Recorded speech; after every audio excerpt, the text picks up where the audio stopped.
So, heto na nga po mga kawan stories. As we all know, matagal na nga pong target ng Golden State Warriors ang pangalan ni Karl Anthony Towns sa isang trade. Pero dahil nasa focus nga sila kay Lauri Markkanen at sa ibang superstar, hindi nila nakuha ito this off-season. At ayon sa source, wala nga silang balak ipamigay sina Jonathan Kuminga at Brandon Podziemski. Tara't pag-usapan natin yan at talakayin ang mensahe ni LeBron James para sa kanyang anak na si Bronny James. Pero bago yan, please don't forget to hit the notification bell at mag-subscribe sa aking channel.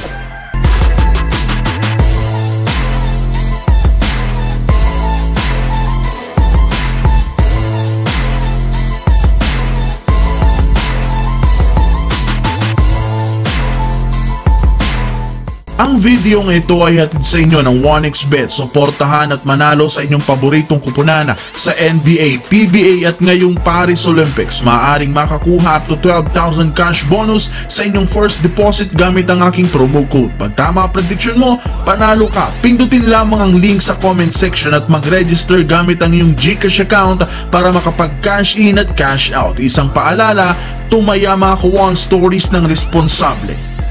Dahil nga po mga kawan story sa pagkakabigo ng Golden State Warriors na makapasok sa playoffs last season na sinabayan pa ng pag-alis ni Klay Thompson sa kanila, isa nga po ang team na ito sa mga may planong kumuha ng bagong superstar sa mga nagdaang buwan para mapalakas muli ang lineup. Sa katunayan, sinika pa nga po nilang kunin si Lauri Markkanen sa Utah Jazz. Bukod sa kanya, may lumabas rin naman nga pong balita na isa rin ang team na ito sa mga kupunan na nagka-interesa na kay Karl Anthony Towns bago pa ito ma-trade sa New York Knicks. Ang problema, sa kabila nga po ng kanilang kagustuhan na makuha ito mula sa Timberwolves, napakatigas pa rin naman ang kanilang desisyon at pinapanindigan pa rin naman nga po nila ang sinabi noon na ayaw nga po ng kanilang team na ibigay at isakripisyo dito ang kanilang mga batang player na sina Brandon Podziemski at Jonathan Kuminga na siyang gustong makuha ng Timberwolves. Tama nga ang inyong narinig, ang Warriors nga sana ang makakakuha kay Karl Anthony Towns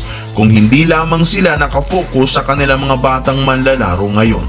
Samantala, bagamat nagkaroon si Bronny ng magandang performance sa Los Angeles Lakers sa Summer League, patuloy pa rin naman nga pong dumarami ang nambabati ko sa kanya. Ito lang naman ang first time na nangyari sa NBA history na nagkaroon ng napakalaking pressure at expectation ng isang 55th overall pick. Maging ang ilang mga dating NBA player kagaya ni Magic Johnson, binabati ko si Bronny. Ayon nga po sa naging pahayag ni Johnson, kung siya nga daw si Bronny, sasabihan niya ang kanyang ama na si LeBron na wag muna siyang paglaruin sa Lakers bagkus hayaan muna nga siyang i-develop ang kanyang skill sa G League since hindi pa nga siya ready na makipagsabayan sa ibang mga malalaro sa liga.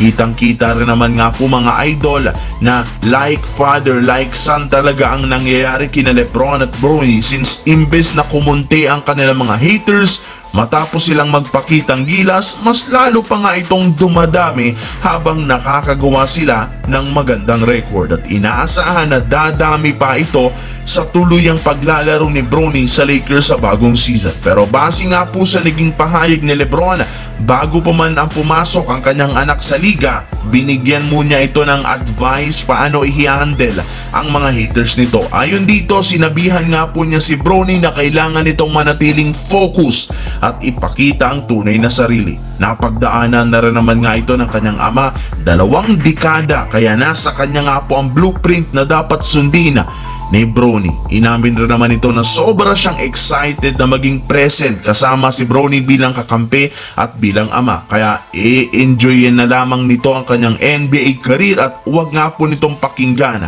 ang kanyang mga haters.